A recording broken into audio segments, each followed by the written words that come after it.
Warga sipil menjadi korban ledakan amunisi milik TNI yang kadaluarsa yang tengah dimusnahkan.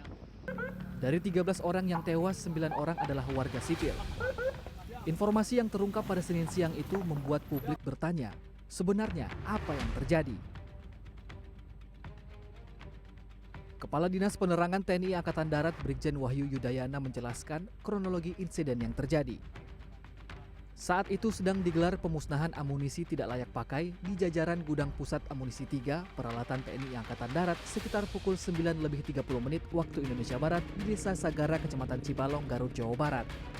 Brigjen Wahyu menyebut proses kegiatan awal secara prosedur sudah dilakukan mulai dari pengecekan lokasi dan personel telah dinyatakan aman. Namun naas, saat akan meledakkan sisa detonator amunisi di lubang tambahan, ledakan terjadi di saat tim tengah menyusunnya di dalam lubang. Di luar dua sumur ini disiapkan satu lubang yang peruntukannya adalah untuk menghancurkan detonator yang selesai digunakan dalam penghancuran dua sumur sebelumnya, termasuk sisa detonator yang ada berkaitan dengan munisi afkir tersebut.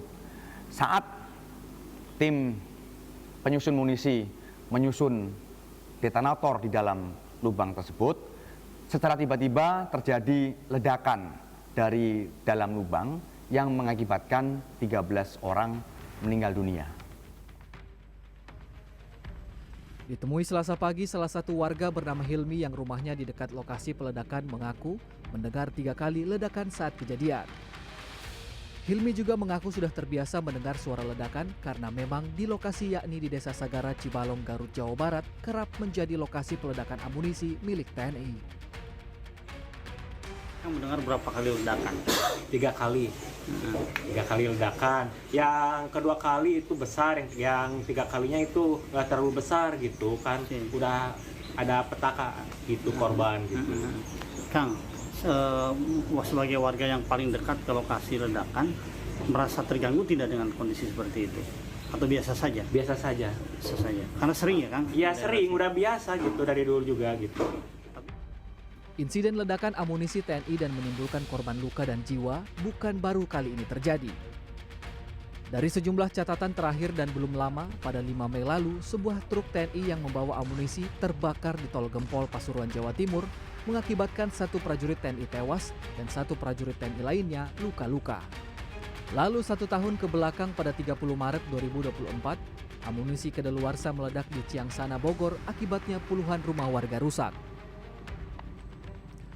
Pengamat militer dan juga peneliti senior lembaga imparsial Al-Araf menyebut, deret kasus ledakan amunisi TNI ini sepatutnya menjadi momen evaluasi serius agar tidak terulang. Al-Araf juga mendesak investigasi juga melibatkan lembaga sipil, terlebih sejumlah korban adalah warga sipil.